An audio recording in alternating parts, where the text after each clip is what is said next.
Gold and silver prices are falling. Is this a buying opportunity or a warning? Gold prices are falling, silver prices are falling.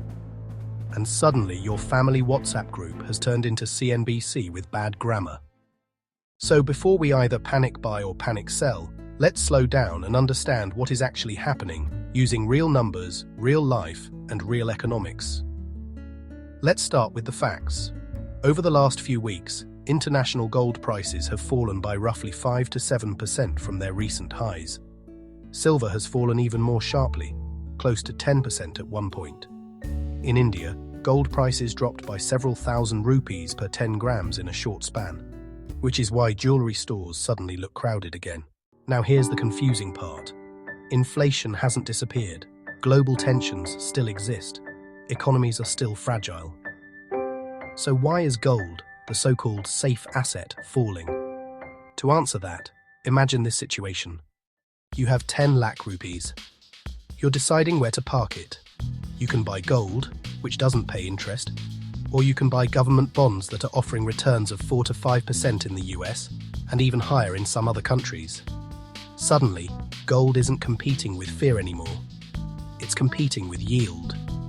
This is where economics quietly explains everything. When interest rates are high, holding gold becomes expensive, not because gold is risky, but because you're giving up guaranteed income elsewhere. Economists call this opportunity cost. In simple terms, it's the cost of not choosing the better alternative.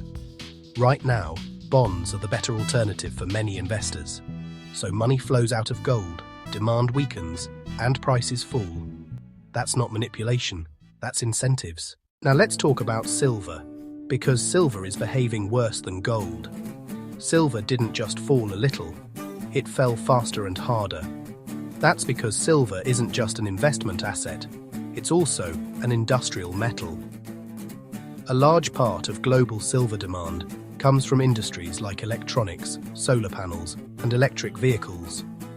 So when investors start worrying about slowing global growth, weaker manufacturing data, and cautious companies, silver gets hit twice.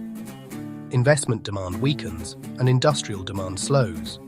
That's why silver is always more volatile than gold. Think of it this way. Gold reacts to fear. Silver reacts to fear and factory output.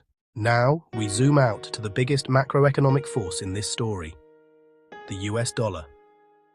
Gold and silver are priced globally in dollars.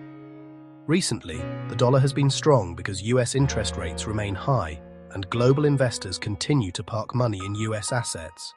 When the dollar strengthens, gold becomes more expensive for buyers outside the US. If you're in India, Europe, or Japan, you suddenly need more of your local currency to buy the same ounce of gold. That naturally reduces demand, and prices soften. Here's the irony. In uncertain times, money often runs to the dollar first, not gold. The dollar offers safety plus interest. Gold offers safety but no yield. Right now, yield is winning. Now let's talk about the players nobody sees but everyone feels. Central banks. Central banks don't buy gold because prices are moving this week. They buy gold as long-term insurance. Over the past few years, central banks have been among the largest buyers of gold globally. But in the short term, their buying activity fluctuates depending on policy priorities. Right now, many central banks are focused on controlling inflation and managing interest rates. They are not aggressively accumulating gold at this exact moment, which removes a layer of demand from the market. But that does not mean central banks have lost faith in gold. It means they are patient, something retail investors are famously bad at. Here's what usually happens next. Gold prices fall by 5%. Retail investors see red numbers and think, what if this falls another 10? So they sell. That selling pressure pushes prices down further. This behavior has a name in economics: loss aversion. Humans feel the pain of losses far more intensely than the happiness of gains. Institutional investors look at the same price drop and think something very different. They see cheaper entry points. That difference in behavior is why markets often move irrationally in the short term, even when long-term fundamentals haven't changed much. So now comes the question everyone actually wants answered. Is this a buying opportunity or a warning? In the short term, gold and silver can remain under pressure. If interest rates stay high and the dollar remains strong, there is no urgent reason for prices to bounce sharply. Markets can stay irrational longer than people expect. But in the long term, gold's role hasn't changed. Historically, gold performs well when interest rates start falling, when inflation resurfaces, or when confidence in paper money weakens. Gold is not meant to make you rich quickly. It's meant to protect purchasing power when things go wrong. You don't buy insurance expecting an accident tomorrow. You buy it because accidents are unpredictable. The biggest lesson from this entire price drop is this: markets don't react to today's news, they react to tomorrow's expectations. Right now, markets expect interest rates to stay high, growth to slow but not collapse, and inflation to remain under control. As long as those expectations hold, gold stays weak. The moment those expectations change, gold doesn't slowly climb. It moves fast.